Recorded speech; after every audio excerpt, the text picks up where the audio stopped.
Hitam, tapi saya hitamnya maksudnya itu ketutupan rambut atau apa, saya nggak potongan. Kayak ada acara besar, ada gongnya gitu. Saya ada sini, kayak ada acara besar pakai baju putih gitu. Ya orang kayak lagi memperhatikan tenda gitu.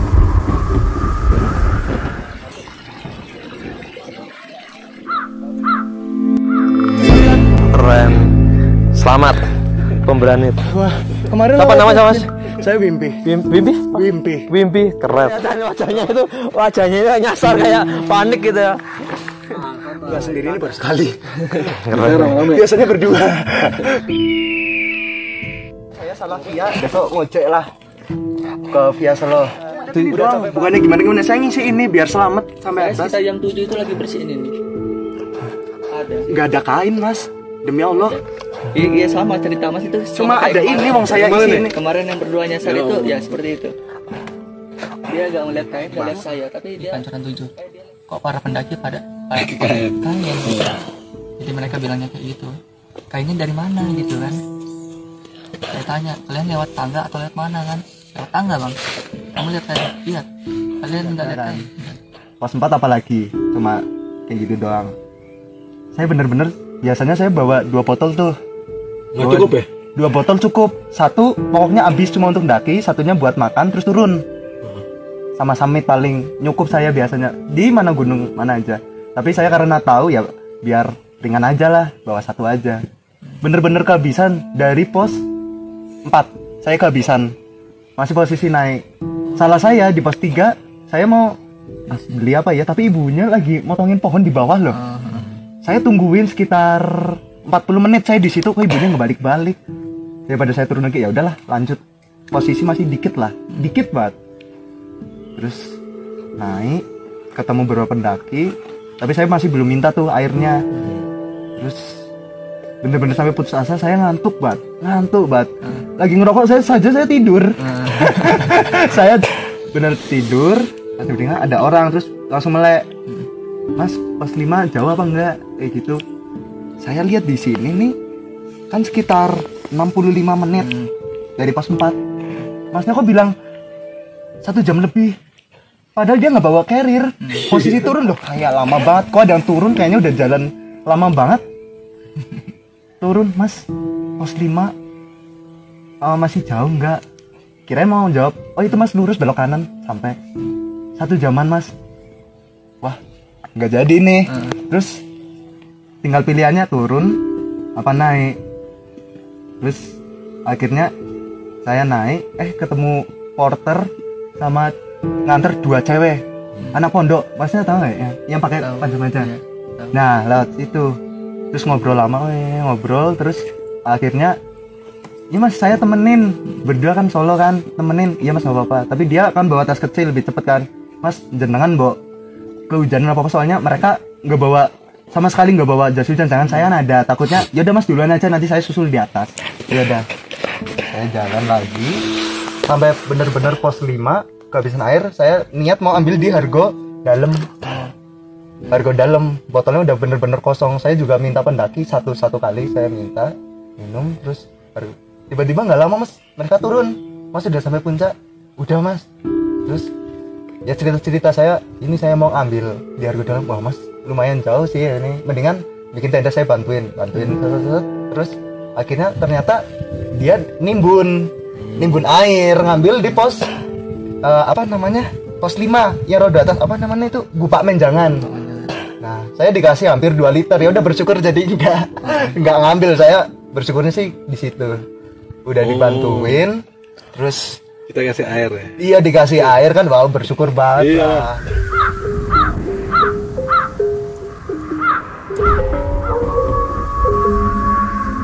Pernah?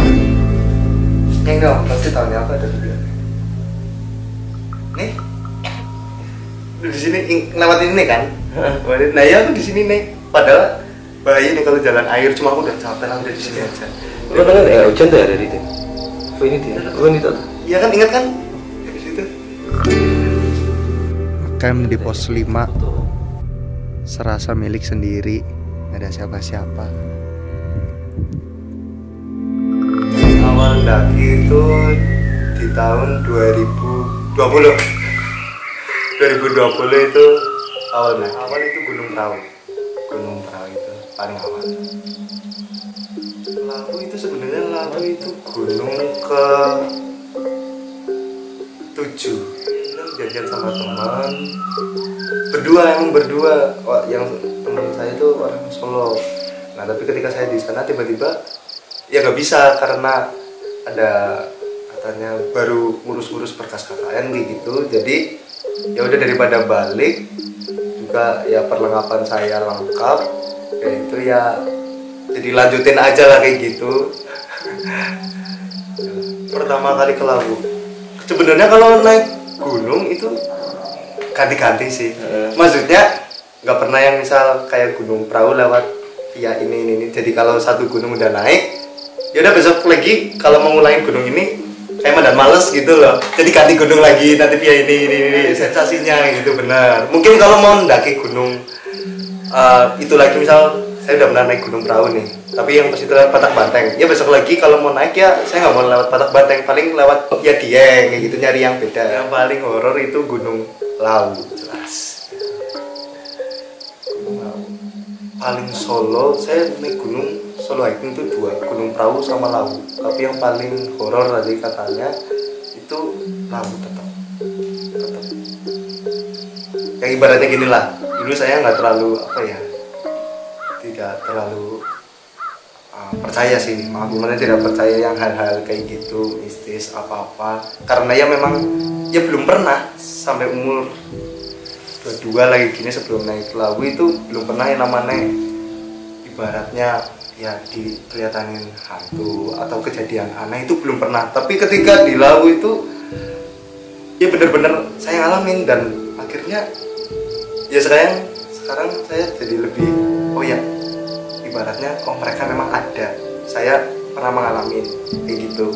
Sebelumnya sih percaya, cuma ya udahlah, maksudnya ya udah pede-pede aja. Tapi sekarang lebih karena saya ngalamin sendiri jadi lebih hati-hati kayak gitu untuk bersikap kayak gitu. Apalagi di gunung kan itu ya kayak rumah mereka di gunung dan di laut kan rumah mereka. Dari base camp saya mulai naik base camp via setor yaitu jam 8 itu saya mulai naik. Jam setengah 8 ya kayak persiapan kayak gitu, simaksi dan lain-lain itu jam setengah 8 lah itu. Dan jam 8 mulai pos 5 di Pulau Peperangan.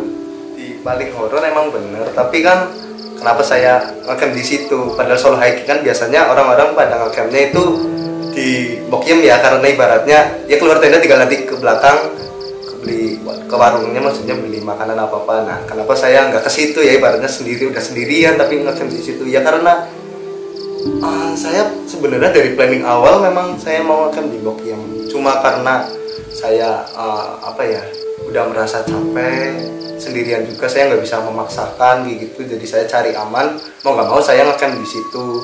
Sedangkan juga pertimbangan lain itu untuk air minum saya itu habis. Jadi niat saya ketika di Pulau Peperangan itu dirikan tenda, terus saya mau Bokyem itu beli air minum, kalau enggak nanti saya ambil di daerah Hargo Dalam. Bilang gagal sebenarnya nggak gagal, jadi ada yang lain kayak misal saya sendirikan kemarin ya, pengalaman saya sendirikan. Nah saya kan bawa air minumnya itu cuma 1. Kenapa cuma 1? Biasanya saya kan 2. Kalau naik gunung itu pasti 2. 1 itu untuk naik, 1-nya lagi untuk masak dan untuk muncak summit sama turun itu biasanya pas. Nah saya 1 karena saya masih ingat kalau di Gunung Lawu itu di puncak, dekat puncak lah ya, bukan di puncak, itu ada yang jualan air minum kayak gitu. Tetapi ketika saya di perjalanan ketika naiknya itu baru sampai sebelum pos 5 lah, pos 4 itu habis. Dan di situ antara pos 4 dan pos 5 saya masak lah. Pokoknya itu perut saya merasa lapar, saya masak. Jadinya persediaan air minum saya berkurang. Persediaan air saya berkurang, terus akhirnya ya udah sesampainya di pos 5 terus kan bisa ngecamp tuh di situ. Ya udahlah, jadi planning saya nanti ngambil apa-apa di sana setelah mendirikan tenda di pos 5. Terus tapi ketika saya sudah mendirikan tenda itu masih ingat saya ada porter lagi turun, terus ngobrol sama saya menanyakan, "Oh, Mas, dari mana?" "Saya dari Purwokerto." "Naik sama siapa aja?" "Cuma sendirian, Mas." "Oh, itulah, itu mau kemana?" "Saya mau ambil minum." Ya karena yang tadi saya bilang itu air minum saya habis. Terus akhirnya porternya bilang, "Ini mas porternya, oh saya ada air, Mas." Terus saya tanyakan kan, "Oh, air, boleh dong Mas minta untuk nanti saya naik ke itu." "Oh enggak Mas, maksudnya saya ada nimbun air gitu." "Oh di mana?" "Deket," kayak gitu.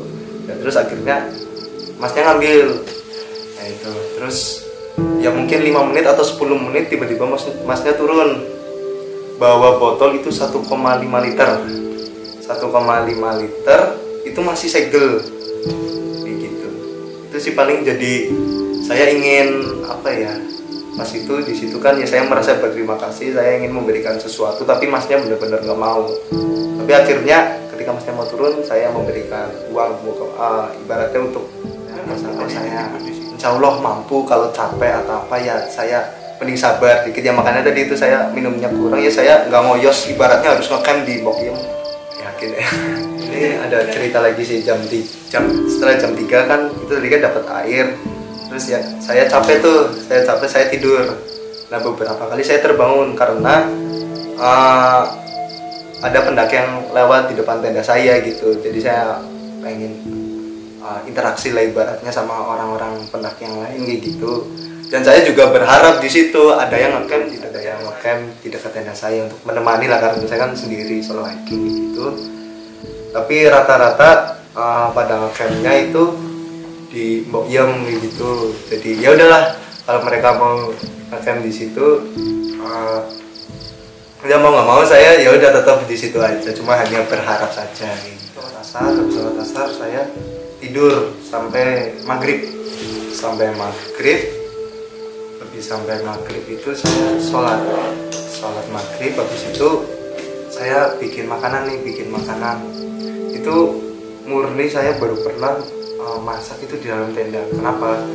Karena memang ya kan saya bawa headlamp sama lampu itu kecil ya. Kalau masak di luar juga pencahayaannya itu kurang. Jadi yaudah saya masak di tenda.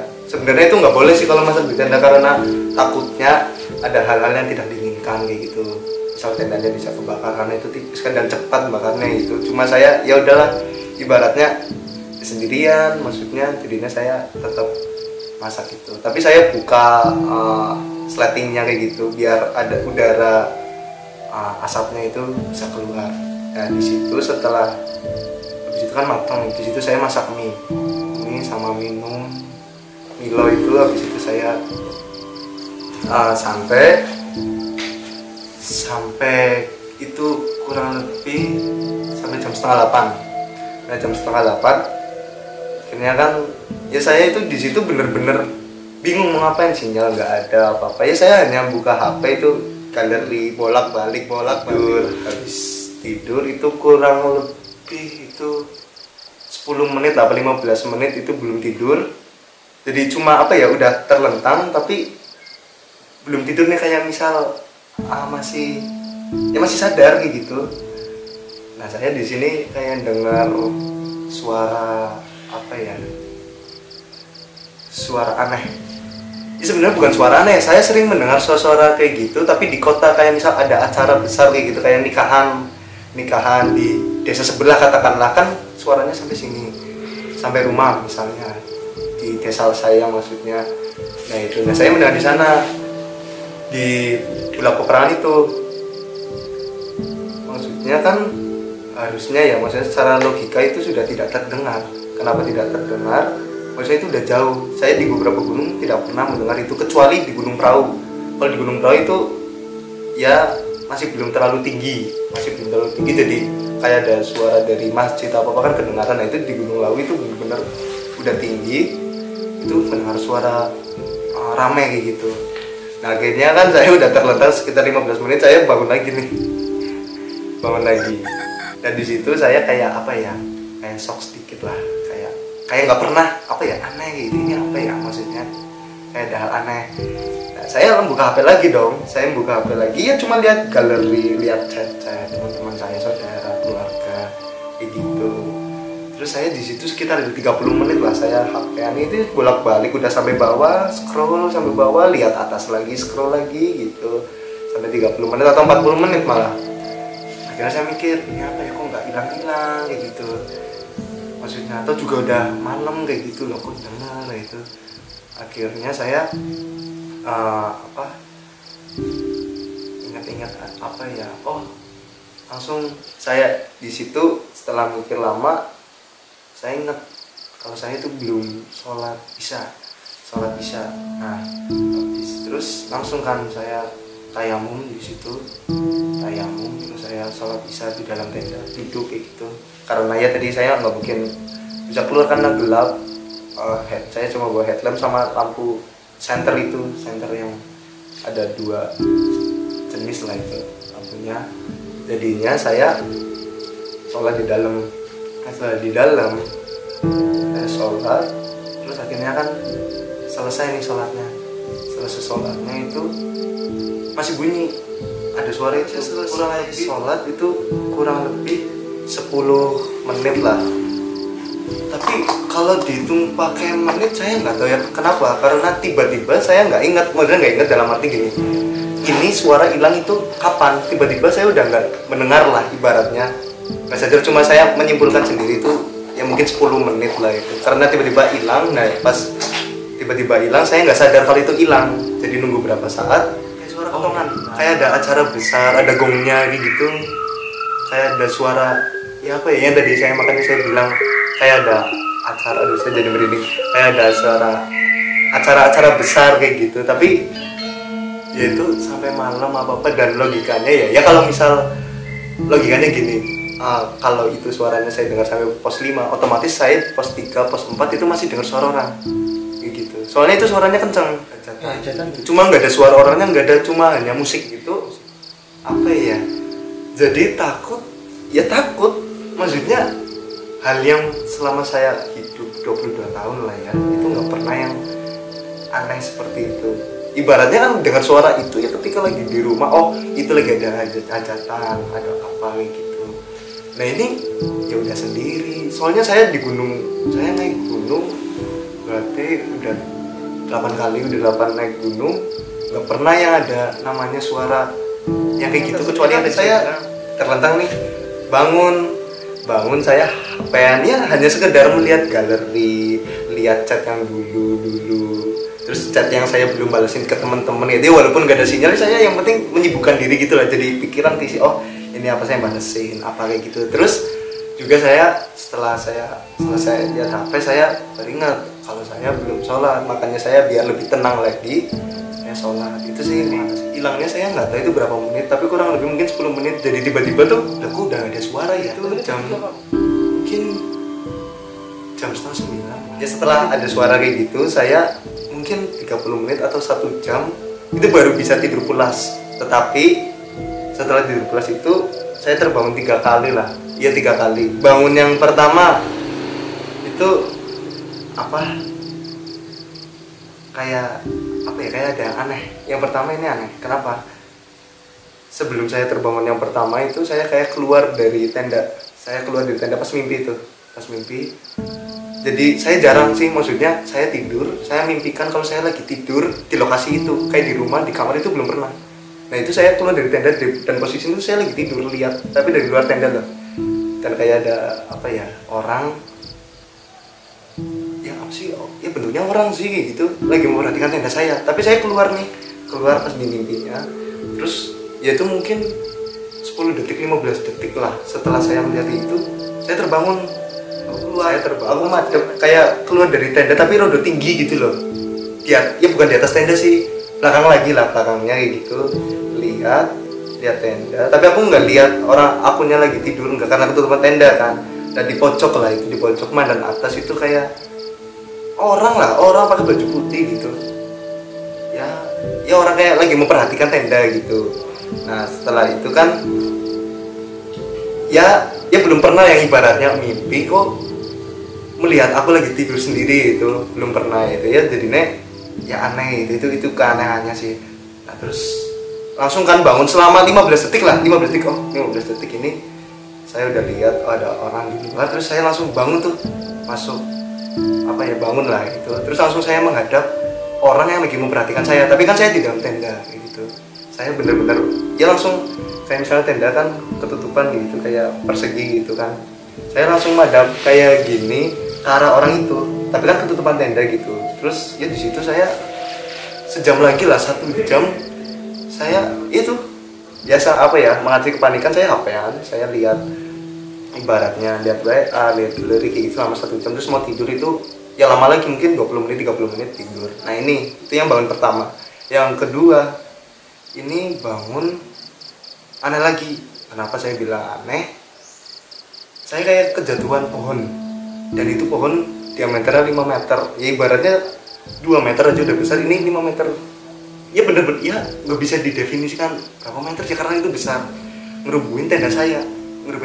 Tapi anehnya itu kaki saya nggak kerubuhan, jadi pohonnya tuh di sini nempel di kaki saya, jadi yang sana tuh tendanya ada kerubuhan. Nah ini bener-bener saya sentuhan sama pohonnya 5 meter itu.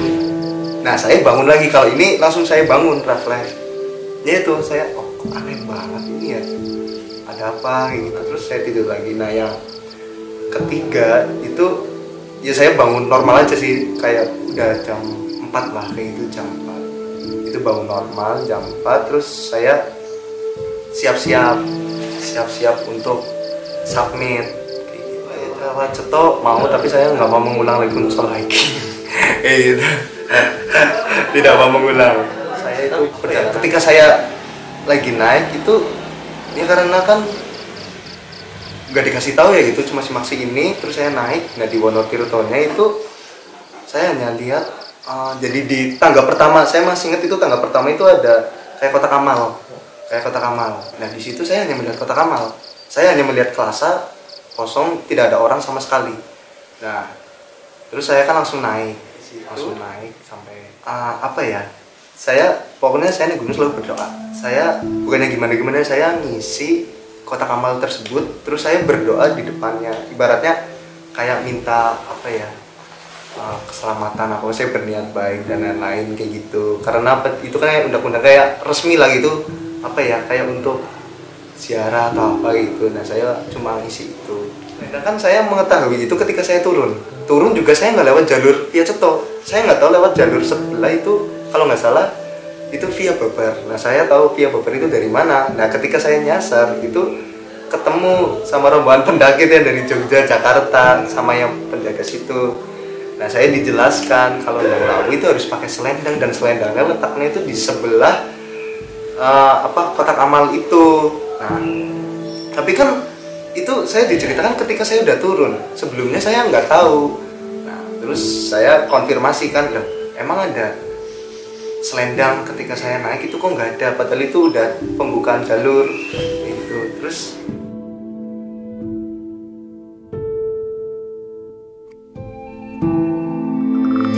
di situ kata yang apa ya, juru kunci atau penjaga Wonotirto itu jelaskan, saya ada mas di situ mas, saya stay setiap jam 2 karena biasanya kan ada yang orang turun dari gunung, ada yang ibaratnya apa ya, oh ya naik atau dan lain-lain gitu, atau mau siaran dan lain-lain gitu ya. Nah saya bener-bener nggak lihat. Terus penjaganya itu bilang, lah masnya lihat orang apa, lihat di kelasnya itu ada makanan, ada minuman apa enggak? Katanya kan di situ ada selama selendangnya. Gak ada mas, hanya kotak amal kayak gitu.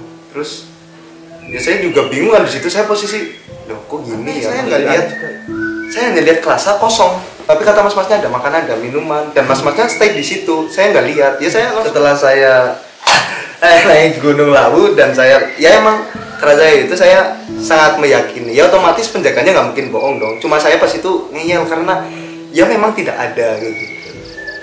Tapi saya tidak pernah yang kayak diliatin ada suara atau apa, kecuali di Gunung Prau itu kan karena dekat, dan lain itu tidak pernah. Dan ini memang saya solo hiking pertama ya langsung naik ke Gunung Lawu via Ceto dan langsung disambut seperti itu ya. Saya saya atasnya hitam, tapi saya hitamnya maksudnya itu ketutupan rambut atau apa saya nggak tahu, karena itu kan saya hanya mimpi. Saya lihat sesaat, nggak lihat langsung, ibaratnya mata saya sendiri lihat langsung kan itu mungkin saya bisa mendeskripsikan. Dan saya hanya mimpi pokoknya putih dari bawah, dari tanah sampai atas itu putih sampai leher. Nah itu udah langsung hitam bener. Real itu yang saya kejatuhan, tenda saya kejatuhan pohon itu langsung refleks bangun. Tapi kalau yang dilihatin ketika saya keluar itu ya 15 detik dari saya melihat, oh ada yang kayak apa ya, saya mimpi itu 15 detik baru saya bangun. Terus kalau dari saya bukan hanya lewat Ceto saja sih, bukan hanya lewat Ceto, bukan hanya di Gunung Lawu saja, di semua gunung, di ibaratnya lewat jalur apa saja, di kota manapun, mau di Jawa, mau di Kalimantan, mau di Papua yang ada gunung, pokoknya jangan punya niat yang aneh-aneh. Jangan ibaratnya kalian tuh naik gunung itu keren-kerenan atau mau sombong hanya untuk sekedar upload IG atau apa, jangan. Kita datang, kita sopan, kita menikmatin alam. Pokoknya kita harus selalu sopan karena kan itu bukan rumah kita ya, dan mereka itu memang ada dan itu memang kayak rumah mereka kayak gitu. Pokoknya di semua gunung, tidak hanya di Ceto, itu kalian harus tetap sopan. Kalian ibaratnya harus dengan fisik yang kuat sih, nggak harus kuat ya, pokoknya perlengkapan apa-apa, jangan ya asal ayo naik gunung tektok gak usah bawa apa-apa lah, itu jangan. Pokoknya harus lengkap apa-apa, ya lengkap lah kayak gitu, karena itu kan untuk diri kalian sendiri. Kalau kalian kayak gitu ya kalian harus terima risikonya. Pokoknya jangan. Berdoa pasti, berdoa itu sangat pasti. Nuwun jelas. Kulo nuwun itu jelas. Itu aja sih.